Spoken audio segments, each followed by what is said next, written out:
Delivering food at night always had its eerie charm, the way dimly lit streets cast long, haunting shadows. But on this particular night, that charm turned into a nightmare I couldn't escape. I was navigating through a maze of ancient, decaying buildings, each with windows like hollow eyes peering down on me. The GPS guided me deeper into the heart of the old, desolate neighborhood. It was a part of town that didn't get many orders, and I couldn't help but feel like I was entering a forgotten realm. As I pulled up in front of the address, I couldn't ignore the sensation of dread that washed over me. The house looked abandoned, its wooden boards creaking in the wind, and the porch light flickering like a dying heartbeat. I double-checked the address, confirming it was the right place, but doubt gnawed at my mind. With a heavy box of food in hand, I approached the porch, each step echoing through the still night. I pressed the doorbell, and the sound echoed inside the house. No footsteps approached, no voice called out.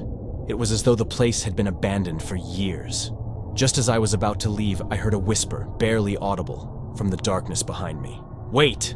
I turned, my heart pounding, to see a figure emerge from the shadows.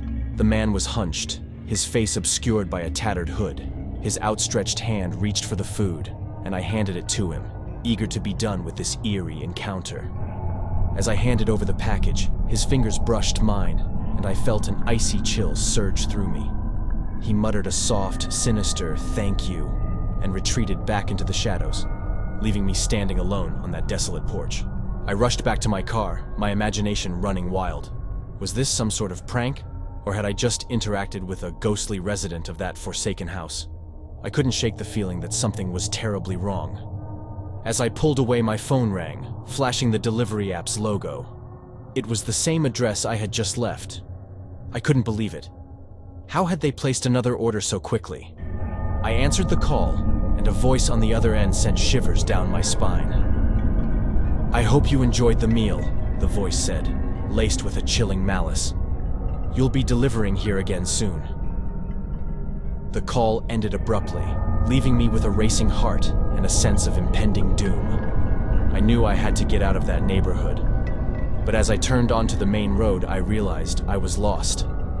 The streets twisted and turned like a labyrinth, leading me deeper into the dark heart of the town. Panic surged through me as I drove in circles, each turn revealing more decrepit buildings, each more sinister than the last. Then, just as I thought I'd reached a dead end, I saw it. The same house I'd delivered to, with its porch light flickering ominously. I had returned to that cursed address, and the hooded figure was waiting for me. He reached into the car, his touch sending searing cold through my veins. With a menacing grin, he whispered, "Welcome to our never-ending delivery service." The world around me twisted and faded, and I realized I was trapped in a never-ending loop of delivering to that accursed house, lost in a nightmare from which there was no escape.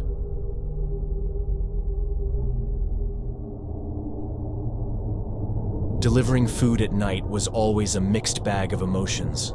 The thrill of making easy money intertwined with the unease of wandering unfamiliar streets in the dark. But nothing could have prepared me for what happened that night. It was well past midnight, and I was racing against the clock to make my last delivery. The address was in an isolated part of town, a place I'd never been before. The GPS led me down a winding road, deeper into a forested area where the streetlights became sparse, casting long, eerie shadows. As I approached the address, I couldn't shake the feeling that something was off. The house stood alone at the end of a narrow, winding driveway. It was a dilapidated two-story structure, its windows boarded up and the yard overgrown with weeds. I double-checked the address, and to my dismay, it was indeed the right place. I hesitated but decided to brave the situation. I stepped out of my car, clutching the food bag tightly. The air was unnaturally cold, and the silence of the night felt oppressive. I made my way to the front door, my footsteps echoing like a sinister heartbeat in the stillness. I knocked on the door, and it creaked open, revealing a dimly lit interior. A shiver ran down my spine as I called out, "Delivery!" There was no response, just an eerie silence that hung in the air like a heavy, suffocating fog. As I ventured inside, the odor of decay and rot assaulted my senses. The floorboards groaned beneath my feet, and I felt like an intruder in a long-abandoned place. The hallway stretched before me, adorned with ancient, tattered wallpaper, peeling at the edges. I finally reached the end of the corridor, and there I found a room with a faint, flickering light. I pushed the door open and gasped in shock. The room was a haphazardly arranged collection of furniture, covered in dusty white sheets like ghosts of a forgotten past. In the center stood a table, and on it, I placed the food. Just as I turned to leave, a raspy whisper echoed through the room. "Stay." I spun around to see a figure in the corner, hidden in the shadows. The dim light revealed a woman, her face pale and drawn, her eyes vacant and lifeless. She beckoned me closer, and something compelled me to obey, as if my body was no longer under my control. I edged towards her, the room growing colder with each step. She extended her bony hand, and I hesitantly placed my own in hers. Her grip tightened like a vice, her touch numbing my skin. In a chilling, breathy voice, she whispered, "You're not leaving." Panic surged through me, and I tried to pull away, but her grasp only tightened further. She leaned in, her cold breath brushing against my ear, and whispered a single word that sent a shockwave of terror through my entire being. Forever. I fought with every ounce of my being to break free, but it was as if I was bound to her will. The room darkened, and I could feel my very essence being drained away. As the darkness consumed me, I realized I had become another lost soul in this cursed place, forever bound to the nightmarish fate of delivering to the forgotten house at the end of the winding road.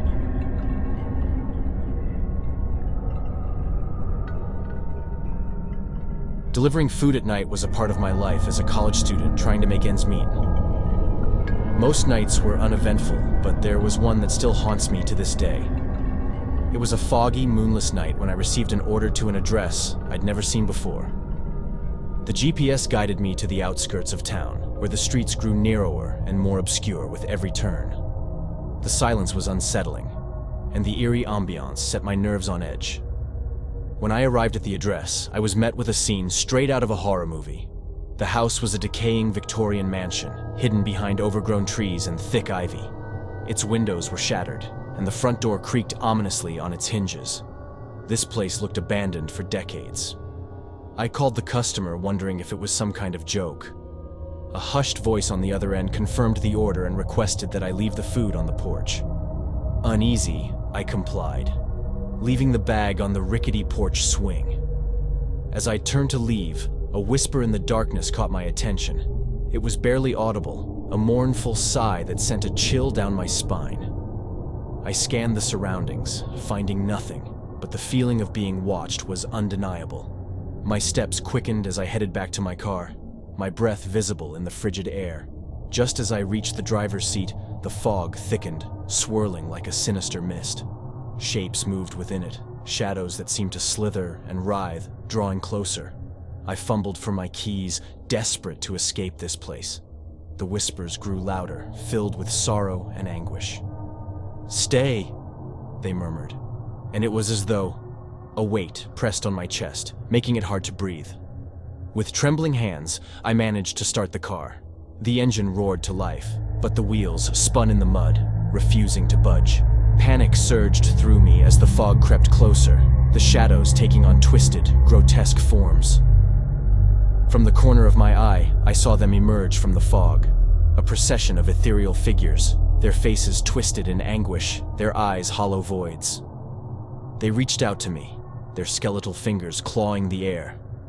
In a last-ditch effort, I abandoned the car and ran through the fog, the wails and whispers pursuing me.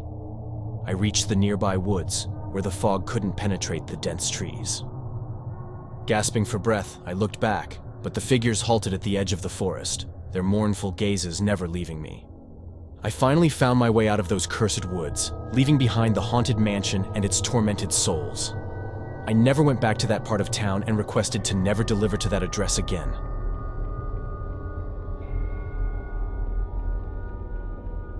If you enjoyed the video, please make sure to smash that like button and subscribe for more scary horror stories. See you on the flip side.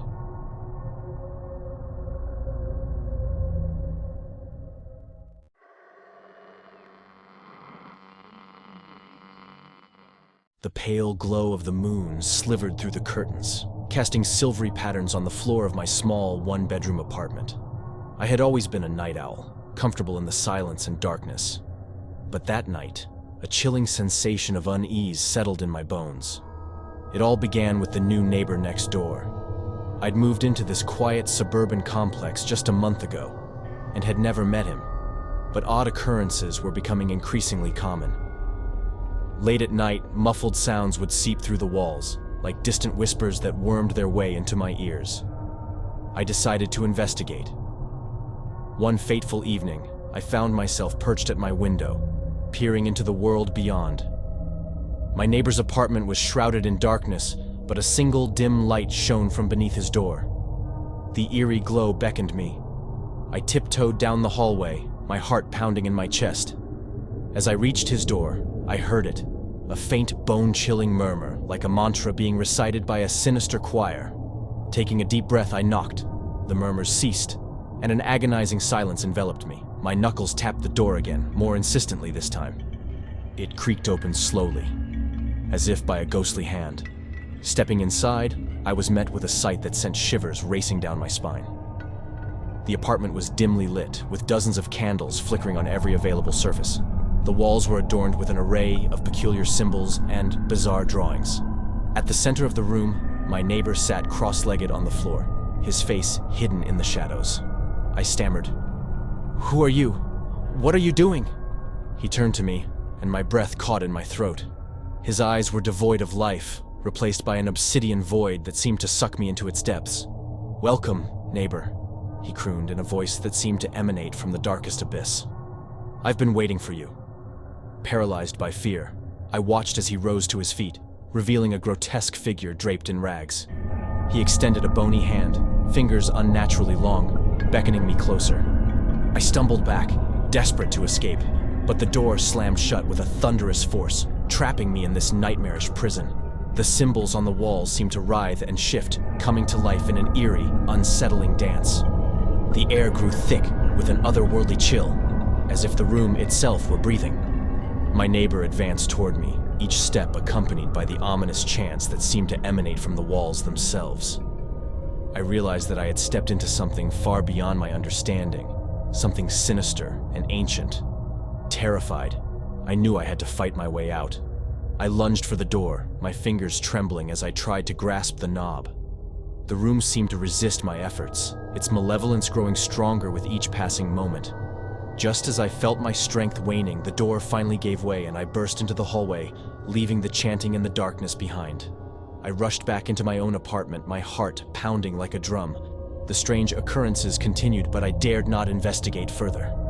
My neighbor remained an enigmatic, sinister presence, his eerie rituals and dark incantations a constant source of dread. From that night on, I became a prisoner of my own home, a captive of the creepy neighbor next door. The sinister mysteries that surrounded him were beyond my comprehension, and the fear they instilled in me was something that would haunt me for the rest of my days.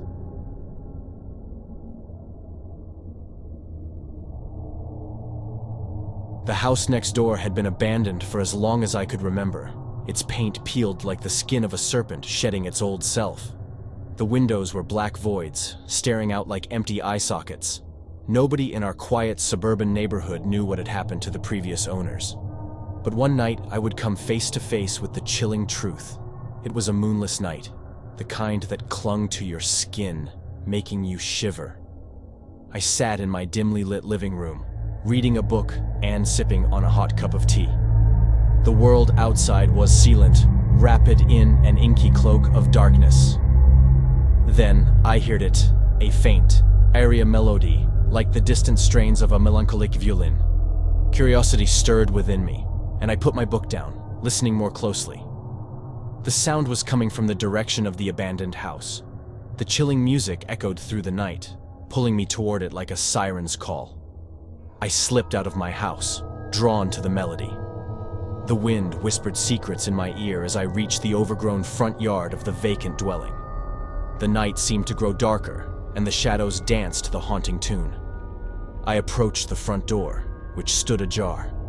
A cold draft drifted out, sending a shiver down my spine. The eerie music grew louder, and the voice within me begged me to turn back, to flee from whatever lurked inside. But my curiosity was my downfall. I pushed the door open and stepped inside. The abandoned house was unlike anything I had ever seen. The walls were adorned with strange symbols and sigils, their meanings lost to time. Candles lined the hallway, casting flickering shadows that played tricks on my mind. The haunting music led me deeper into the heart of the house. As I reached the source of the sound, I found a room bathed in an unholy crimson light. In the center of the room, a figure swayed, their back to me. Their movements were hypnotic, entrancing, and I couldn't tear my eyes away. Slowly, the figure turned and I gasped. It was my neighbor, the one who had disappeared without a trace. But he was no longer the man I had known. His eyes were hollow voids, and his skin had taken on a pallid, otherworldly sheen. He grinned, revealing rows of sharp, jagged teeth that glinted in the eerie light. "Welcome," he hissed, his voice a discordant melody that sent chills down my spine. "I've been waiting for you." Panic surged through me, but my feet remained rooted to the spot. The room seemed to pulsate with an otherworldly energy, and I realized that I had stumbled into something beyond my understanding. As the figure advanced toward me, I finally managed to break free from the spell. I turned and bolted from the room, racing through the darkened hallways of the accursed house.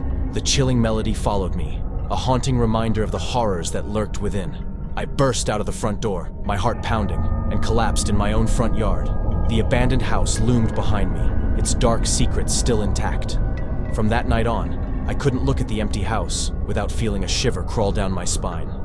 The creepy neighbor had returned, but he was no longer a part of our world. He had been consumed by something darker, something that defied explanation, and I had narrowly escaped its clutches. The chilling melody still echoed in my ears, a constant reminder of the horrors that lurked just next door.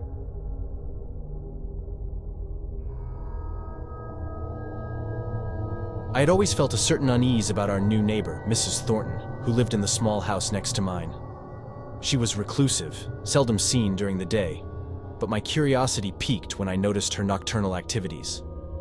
Every night, around midnight, a dim, flickering light emanated from her kitchen window. Shadows danced on the curtains, and eerie whispers reached my ears, like the secrets of the night conspiring against my peace of mind. One evening, I couldn't resist the urge to investigate. I waited until the moon was high and the world seemed cloaked in darkness. Silently, I slipped into the backyard and peered through her kitchen window. What I witnessed sent a chill down my spine. Mrs. Thornton stood at the kitchen table, her back to me. She was dressed in a tattered white robe, her long hair hanging loose like a shroud. On the table lay a collection of old photographs, each one of a person from our neighborhood. Mrs. Thornton chanted softly, her voice quivering with an unnatural resonance. With each incantation, she drew strange symbols on the photographs with crimson ink, which seemed to glisten in the dim light. I could feel an oppressive energy filling the room, and I knew that something sinister was afoot. As she reached the final photograph, she raised her hand, fingers contorted into a claw-like shape, and with a sudden, forceful gesture, she tore the picture in two. Inexplicable, piercing screams filled my ears, and I recognized the anguished cries of our neighbors. Panicking, I retreated, my heart racing. The sinister ritual she was conducting was beyond my understanding, and I feared for the safety of those whose photographs she had defiled. The next day, I decided to confront Mrs. Thornton about her unsettling activities. I knocked on her front door, my anxiety growing with each passing second. When she opened the door, her eyes were void of emotion and her voice was icy. "What do you want?" she hissed. I stammered, "I saw what you were doing last night with the photographs. What are you up to, Mrs. Thornton?" She stared at me for a moment, and a wicked smile played at the corners of her lips. "Curiosity killed the cat," she whispered. Before I could react, she slammed the door shut, leaving me standing there, bewildered and terrified. It was clear she had no intention of revealing her dark secrets. The nights that followed were torturous. The wails of our neighbors haunted my dreams, and a foreboding sense of doom settled over our once peaceful neighborhood. The sinister acts of Mrs. Thornton had unleashed something malevolent, something beyond human comprehension. I realized that I had stumbled upon a horror I couldn't escape. Our creepy neighbors' dark rituals and their dreadful consequences had forever tainted the tranquility of our once quiet street.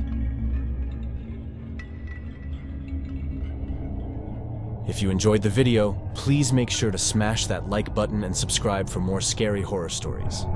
See you on the flip side.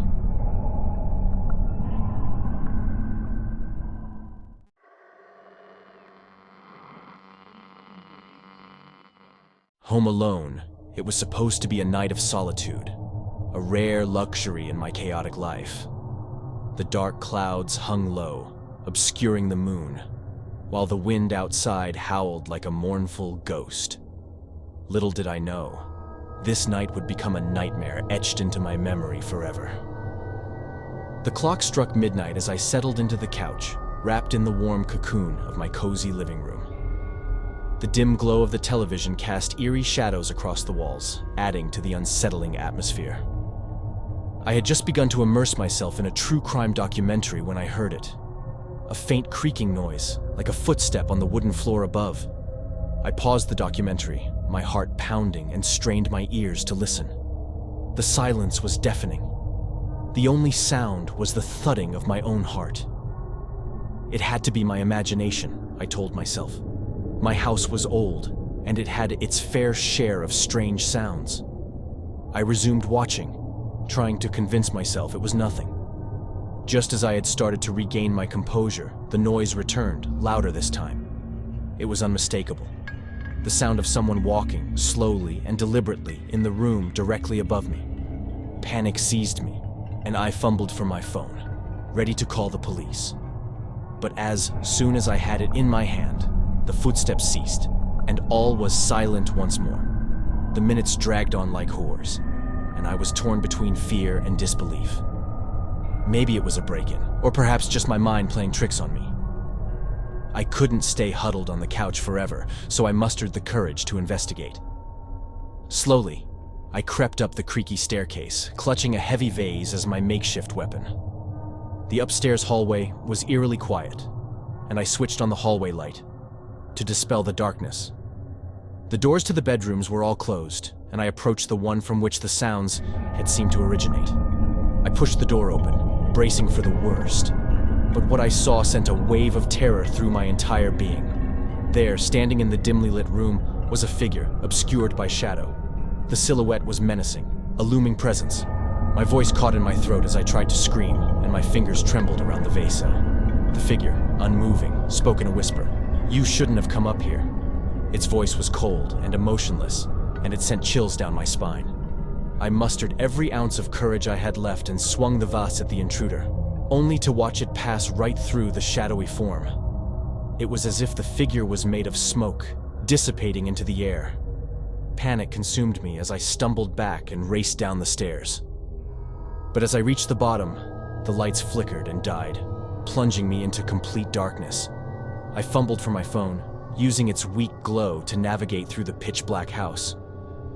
With each step, I felt a sinister presence closing in on me, its icy breath on my neck. I finally reached the front door, flung it open, and ran into the night, not daring to look back. To this day, I can't forget the chilling words of that insubstantial figure, or the haunting feeling that I was not alone in my home that night. The experience left me scarred, and I've never felt safe in my own house again. Home alone at night has become a nightmare I'll never escape, a horror that lingers long after the lights have gone out.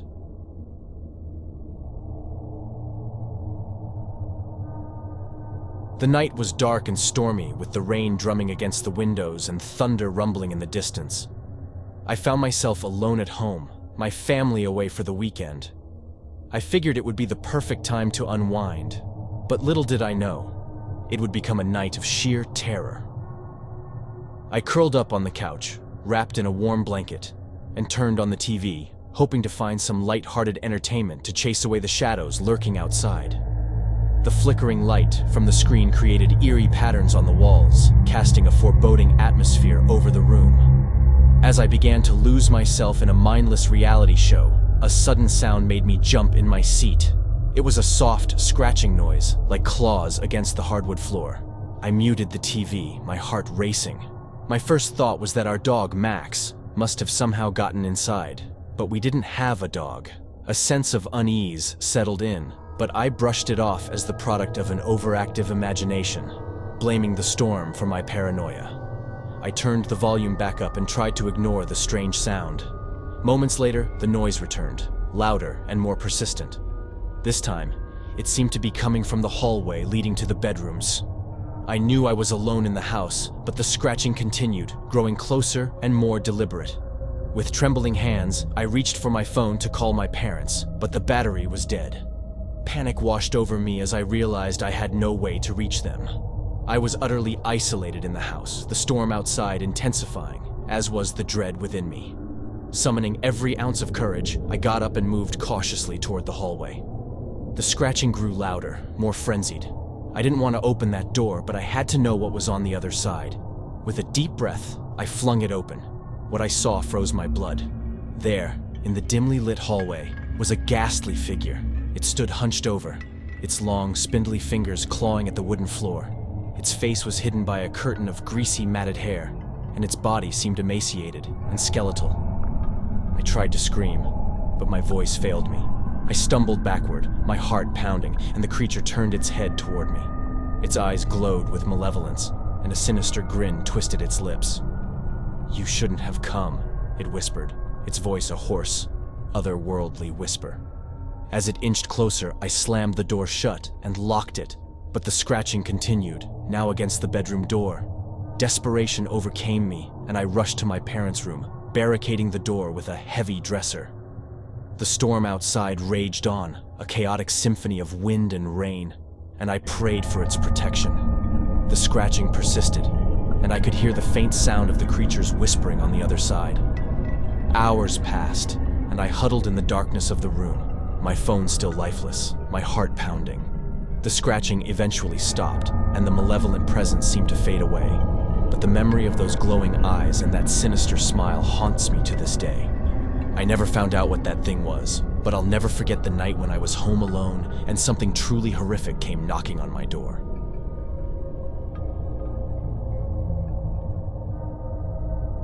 The clock had just struck midnight when my parents left for a rare date night. The house was silent, bathed in the cold light of the full moon. I decided to make the most of my solitude and settled into the living room with a book, a warm cup of tea, and my dog, Buddy. Rain lashed against the windows, casting eerie shadows that danced around the room. As I lost myself in the pages of my book, the soft patter of raindrops on the roof provided a soothing backdrop.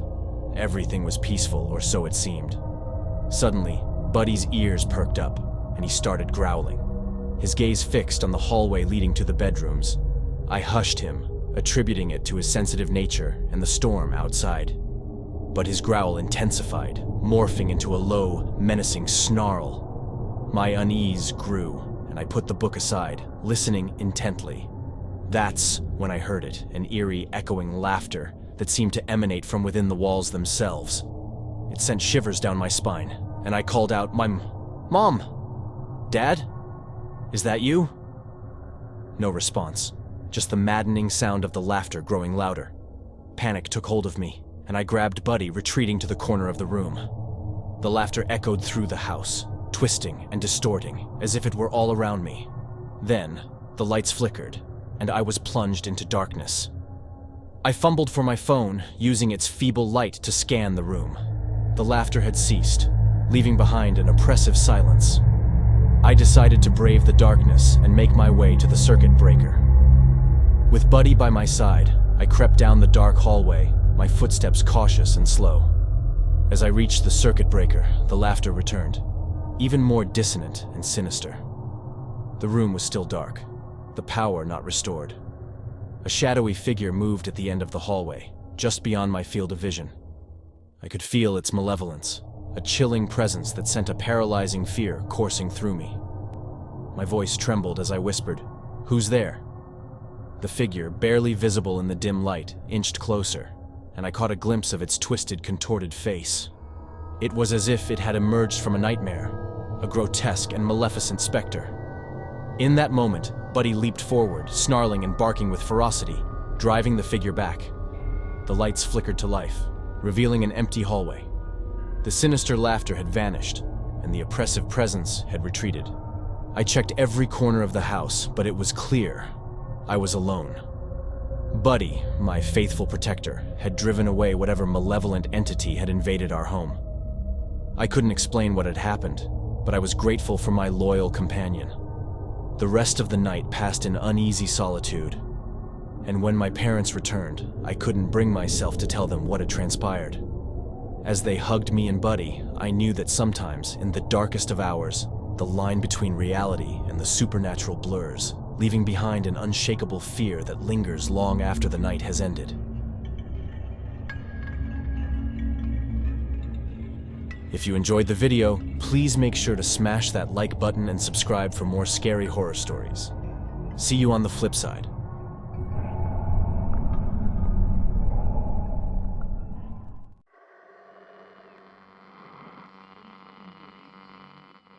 I had been driving for hours through the desolate countryside, the darkness outside my windshield swallowing everything in its path.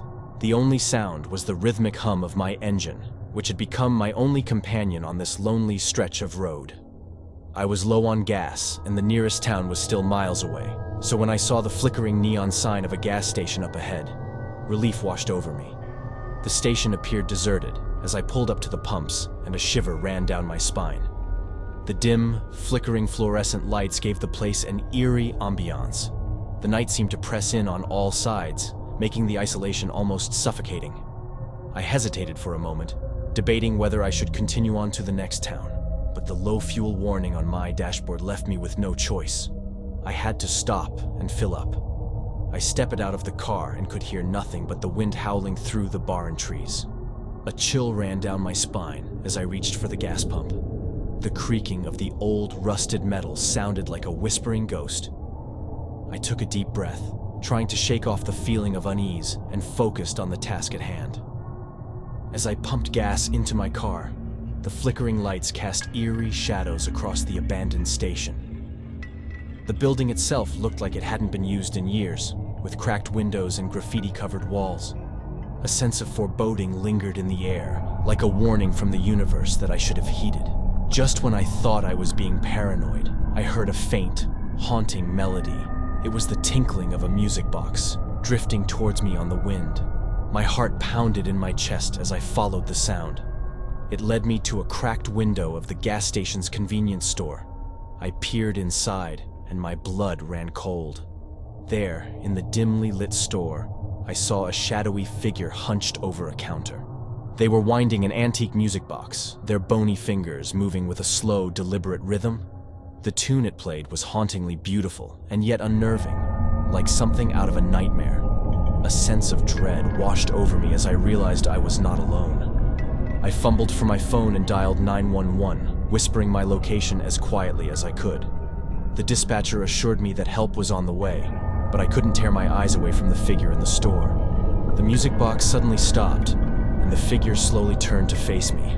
Their eyes, hollow and empty, locked onto mine. In the pale light, I could see that their face was a mask of decay. The sight was so terrifying that I dropped the phone, and it clattered to the ground. I stumbled back to my car, my heart racing as I tried to unlock the door. But the car seemed to have a will of its own, refusing to respond to my frantic attempts. Panic coursed through me as I heard slow, deliberate footsteps approaching. The figure from the store had emerged and was now just a few feet away. I could see their twisted smile as they reached out for me, and I screamed as their cold, skeletal fingers brushed against my skin. That night at the gas station would be etched in my memory forever. I had come seeking refuge from the darkness of the road, but instead I had stumbled into a nightmare. As I lay in my car, unable to move, the figure leaned in close, whispering a chilling promise that I would never escape the darkness that had taken hold of me.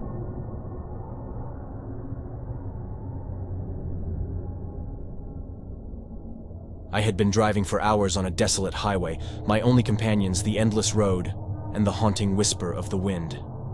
The darkness had settled in, and the miles stretched on. My fuel gauge needle flirted dangerously with the E, and panic gnawed at my insides. The next gas station was still miles away, but my car wouldn't make it that far. Just when despair was about to consume me, the dim glow of a neon sign appeared in the distance. "Gas and go," it read, offering a glimmer of hope. As I pulled into the station, the flickering fluorescent lights buzzed overhead, casting eerie shadows that seemed to dance with malice. A chill ran down my spine as I surveyed the desolation. The night pressed in on me from all sides, making the isolation nearly suffocating. I stepped out of my car, clutching my keys like a lifeline. The only sounds were the distant howls of the wind and my own unsteady breathing. The gas station's convenience store seemed ancient, with cracked windows and peeling paint. It looked like it hadn't seen a customer in years. Reluctantly, I approached the rusty pumps, trying to shake off the feeling of unease that clung to me. I reached for the nozzle, and as I did, a soft melody drifted through the air. It was the tune of an old music box, sweet and haunting, carried on the wind. The source of the music was a dilapidated ice cream truck parked at the side of the station. Its faded, peeling paint was adorned with images of grinning children, but there was nothing joyful about the scene. The music box sat on the dashboard, its tiny ballerina spinning in eerie harmony. A deep unease washed over me as I approached the ice cream truck. The music continued to play, even though there was no one in sight. I couldn't resist peering inside, and that's when I saw the horrors that lay within. The truck was filled with shattered porcelain dolls, their once pretty faces now twisted and broken. They were arranged in macabre poses, as if caught in the throes of some sinister dance. A cold sweat broke out on my forehead as I stumbled back from the nightmarish sight. Suddenly, the music box stopped playing, and the world fell into an oppressive silence. I felt eyes on me, and when I turned, my blood turned to ice. A figure emerged from the shadows, a tall, gaunt man wearing a tattered clown costume. His face was smeared with garish makeup, and his eyes gleamed with madness. He beckoned me with a gloved hand, his voice a raspy whisper. "Care to join the dance?" Terror gripped me as I fumbled for my car keys, desperately trying to escape the nightmarish scene. The engine roared to life, and I sped away from the gas station, leaving the haunting melody and the sinister clown behind. As I put miles between myself and that accursed place, I couldn't help but wonder what kind of twisted horrors lurked at that forsaken gas station. It was a nightmarish pit stop on a desolate highway, where the darkness held more than just shadows, and where the music of the damned played on into eternity.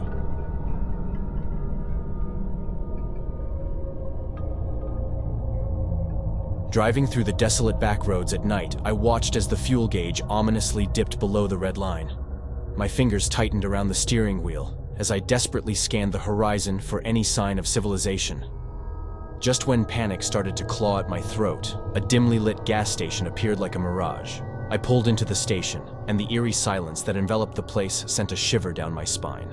The flickering neon sign overhead buzzed ominously, casting long, eerie shadows over the cracked pavement.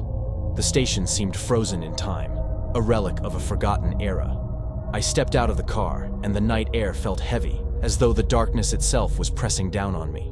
The only sounds were the soft whisper of the wind and the faint hum of the gas station's dim fluorescent lights.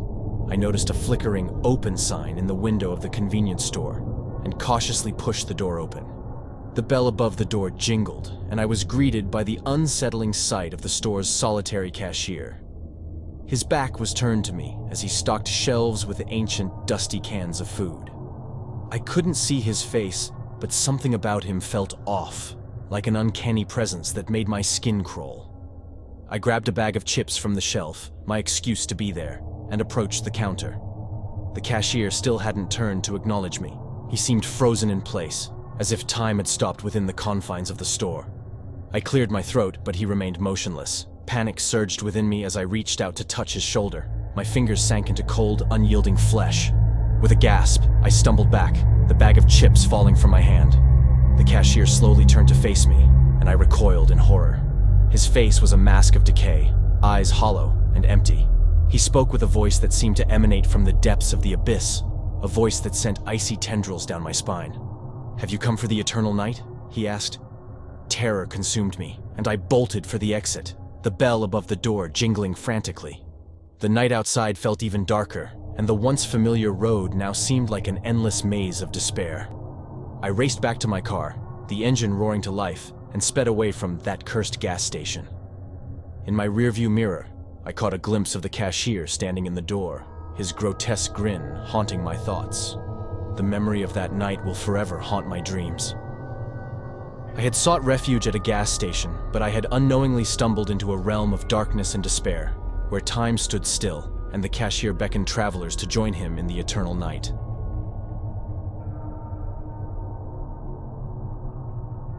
If you enjoyed the video, please make sure to smash that like button and subscribe for more scary horror stories. See you on the flip side.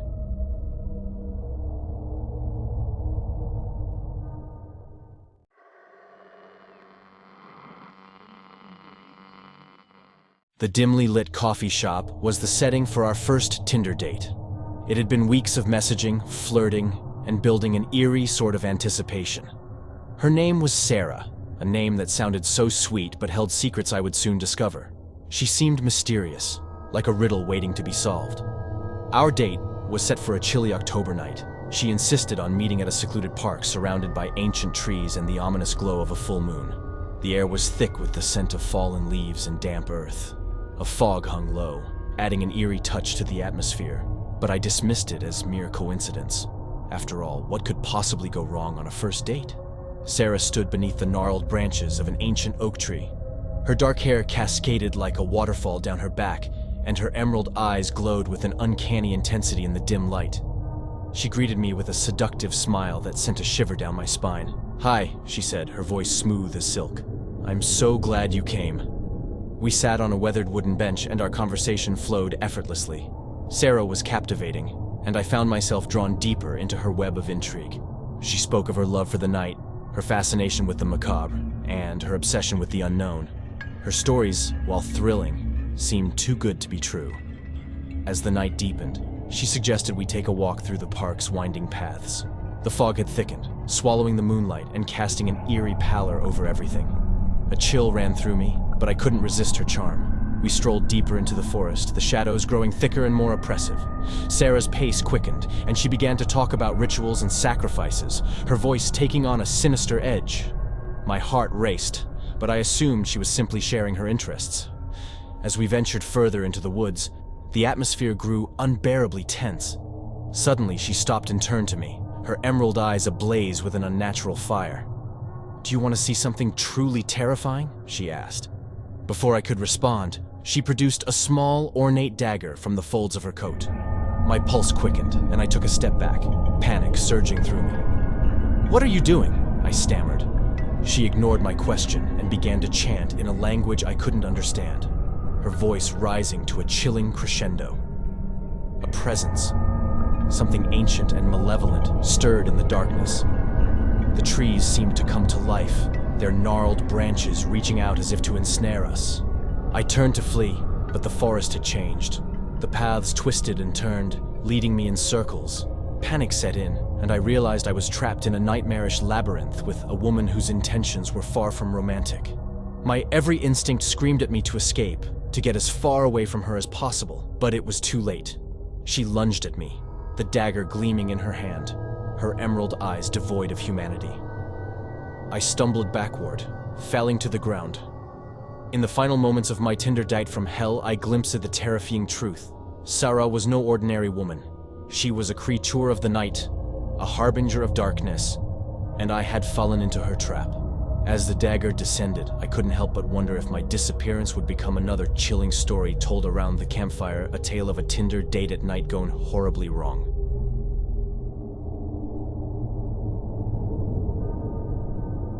It was a moonless night when I swiped right on Amanda's Tinder profile. Her deep dark eyes in the profile picture beckoned to me, promising an adventure I couldn't resist. We chatted for days, the excitement building until we decided to meet at a desolate, abandoned carnival at the edge of town. As I approached the rusted, skeletal remains of the once vibrant carnival, my heart raced. The silence was oppressive, the only sound being the soft, eerie creak of the rusty ride swaying in the wind. Amanda had an affinity for the eerie and the macabre.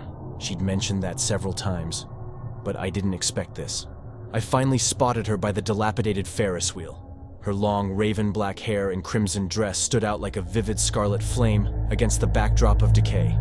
She smiled, a smile that sent a chill down my spine. "I'm so glad you came," she purred, her voice a velvet whisper. We walked through the eerie carnival, and as we did, the rides creaked and groaned as if they harbored the ghosts of joy and laughter from a bygone era. My unease grew with every step, but I was drawn to Amanda's magnetic allure.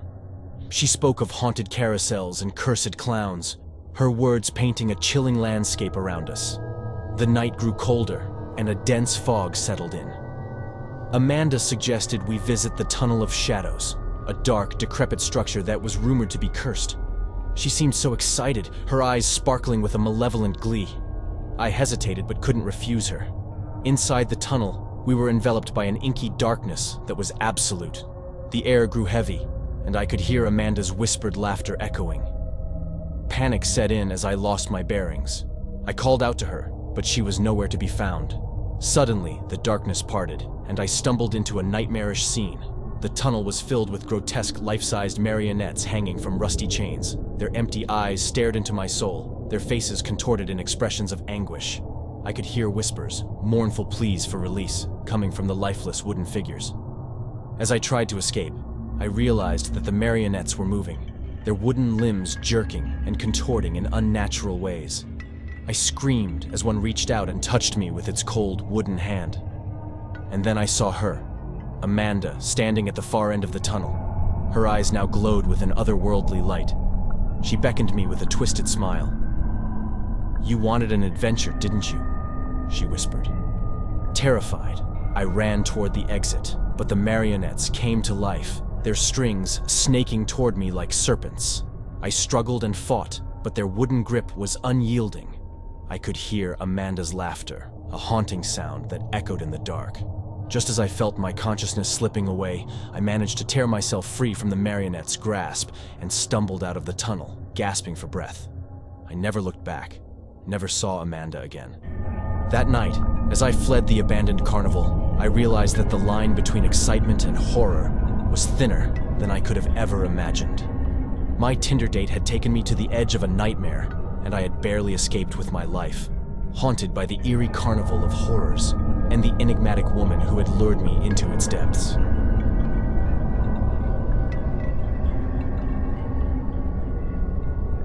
The Tinder profile of Emma had an aura of enigma that intrigued me.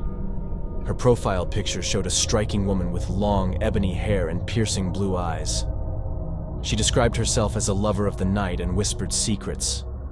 It was too tantalizing to ignore, and when she suggested we meet at a remote lakeside cabin for our first date, my curiosity got the better of me. The night of our rendezvous was eerily quiet, and I navigated winding dark roads to reach the cabin. As I approached, the cabin stood in ominous isolation.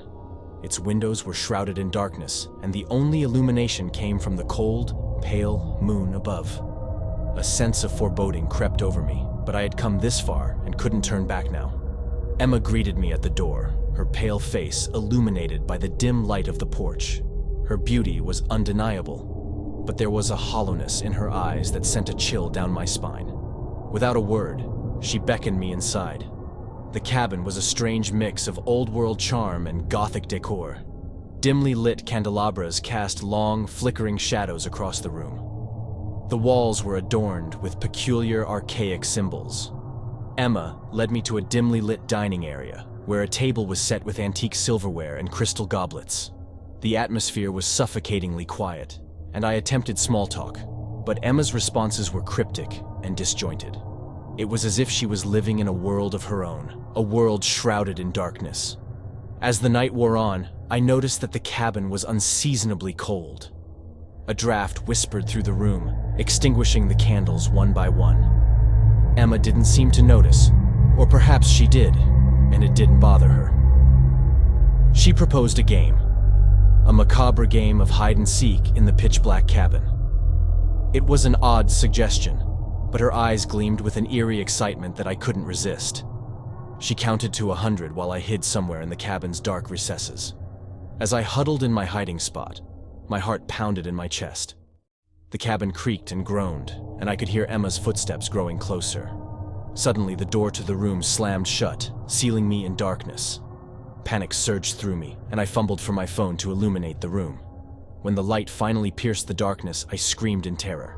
The walls were lined with hundreds of antique porcelain dolls, their eyes staring blankly, their porcelain faces frozen in sinister smiles. I called out for Emma, but there was only silence.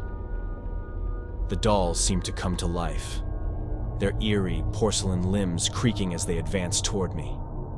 I backed into a corner, surrounded by their lifeless yet malevolent presence.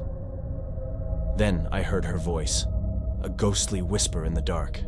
"You wanted an unforgettable night, didn't you?" she cooed. I tried to run, but the dolls closed in on me, their porcelain fingers reaching out, and I felt their cold touch on my skin. The last thing I saw before darkness swallowed me was Emma, her eyes now gleaming with a sinister satisfaction. I awoke hours later, alone in the cabin, with no sign of Emma or the dolls. I fled, my heart heavy with the knowledge that I had ventured into a nightmarish date from which I might never fully escape.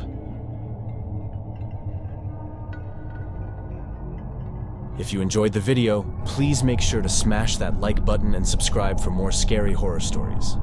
See you on the flip side.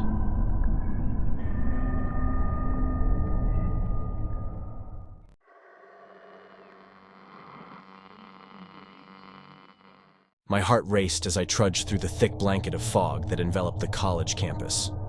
It was a typical evening, but the atmosphere was anything but usual.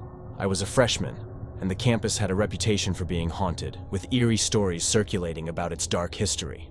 I had heard whispers of room 303, the infamous dormitory room where a student had supposedly committed suicide years ago.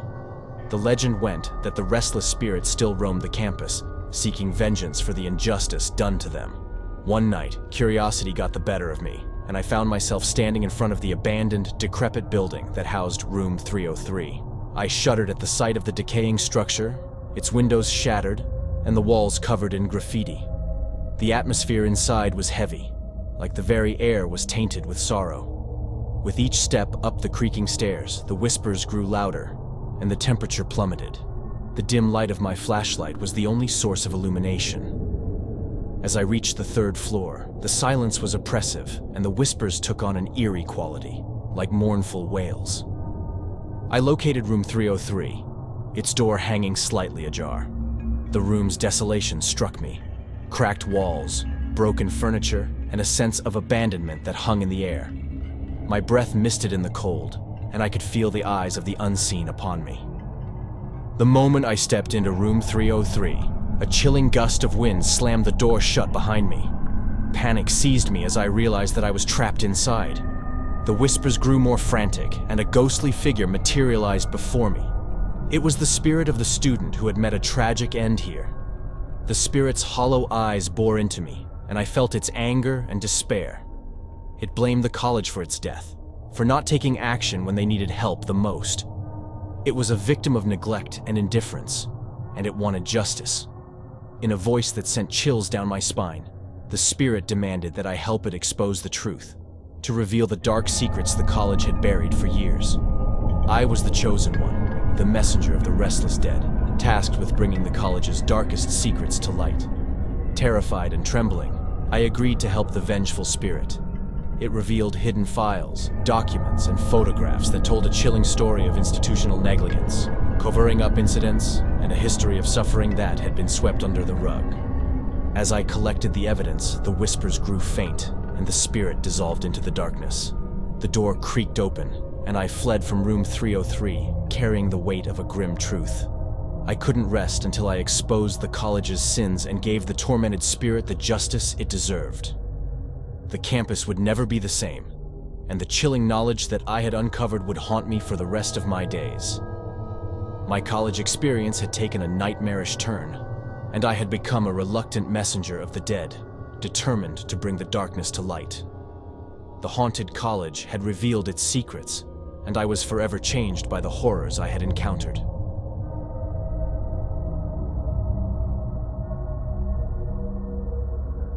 College was supposed to be the best time of my life, but something sinister lurked beneath the veneer of academic pursuits and youthful exuberance. It all began with a peculiar class registration error.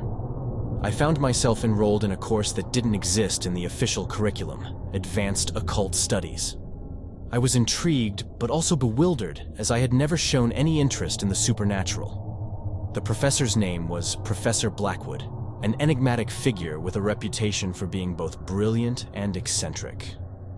On the first day of class, I entered a room hidden deep within the bowels of the university, far from the bustling student life. The classroom was dimly lit, and a sense of foreboding hung in the air. Professor Blackwood was already there, standing beside an old, ornate wooden desk. His piercing eyes seemed to bore into my soul as he welcomed me. The course itself was an enigma. We delved into arcane texts, studied forgotten rituals, and discussed the darkest corners of the supernatural. With each passing day, I felt a growing unease, as if I were unlocking forbidden knowledge. One night, after an unsettling lecture about summoning entities from other realms, Professor Blackwood handed me a grimoire and instructed me to perform a ritual in the abandoned chapel on campus. He assured me it was merely an academic exercise. As I stood in the eerie silence of the chapel, the flickering candlelight cast elongated shadows on the cold, stone walls. The incantation was intricate, and the symbols in the grimoire glowed ominously. I finished the ritual, and for a moment, nothing happened. But then, a voice whispered from the shadows, a voice that sent shivers down my spine. I am free. A spectral figure emerged, its form shifting and ethereal. It was an entity unlike anything I had ever imagined, and its presence exuded malevolence. It spoke of promises and debts, and I realized with horror that I had unwittingly made a pact. I fled the chapel, but the entity's whisper followed me. It demanded my obedience, insisting that I fulfill my part of the bargain. My once ordinary college life had transformed into a living nightmare, as I became entangled in a web of supernatural horrors. The entity's demands grew increasingly sinister. It required me to perform dark rituals, collect obscure artifacts, and delve deeper into the forbidden knowledge that Professor Blackwood had introduced me to. The price of my academic curiosity was my very soul. I sought help, but those I confided in dismissed my story as madness. I was isolated, trapped in a waking nightmare.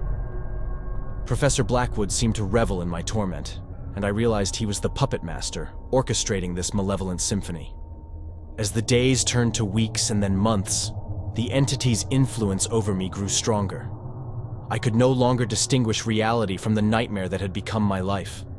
The boundaries of the supernatural and the mundane blurred, and I found myself at the mercy of forces beyond comprehension.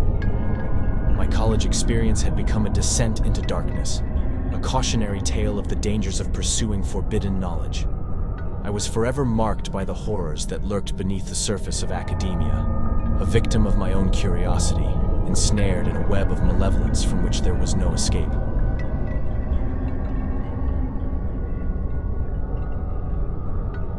College was meant to be a fresh start, a time for self-discovery, but my experience took a sinister turn that I could never have imagined. It all began with my decision to pledge a fraternity, hoping to find a sense of belonging and camaraderie. The fraternity, Delta Epsilon Omega, had a reputation for being mysterious and exclusive. Their initiation rituals were rumored to be unconventional, even disturbing. But I was willing to do whatever it took to be part of the Brotherhood. On the night of the initiation, I, along with several other eager pledges, was blindfolded and led deep into the woods surrounding our campus. We were told that the initiation ceremony was a closely guarded secret, one that would forge a bond between us like no other. We were instructed to stand in a circle and chant an incantation in a language I didn't recognize. The air grew icy and the forest seemed to hold its breath. Suddenly, the ground trembled beneath us, and the trees rustled as if whispering secrets. The blindfolds were removed, and I found myself in a clearing surrounded by towering oaks. In the center of the circle was a massive stone altar, weathered and ancient.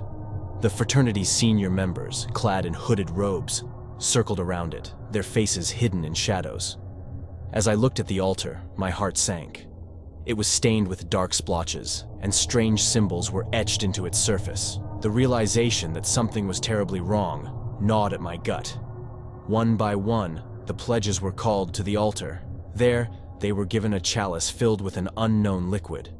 I watched in horror as each pledge drank from the cup, their faces contorting with pain and terror before they collapsed to the ground, lifeless.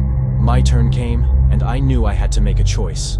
I could either drink from the chalice, as the others had, or I could refuse and face the unknown consequences.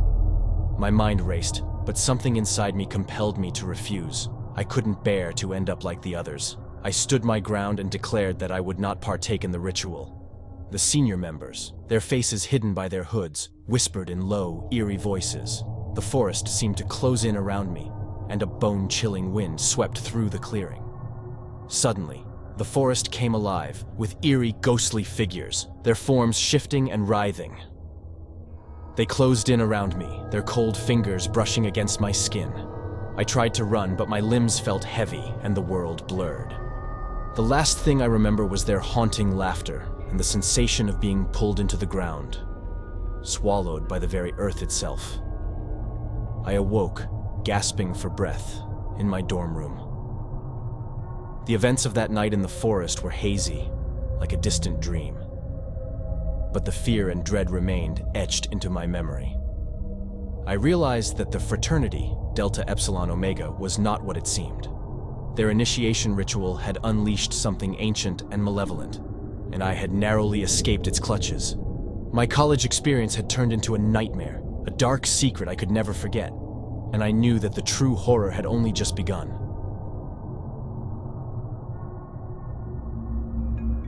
If you enjoyed the video, please make sure to smash that like button and subscribe for more scary horror stories. See you on the flip side.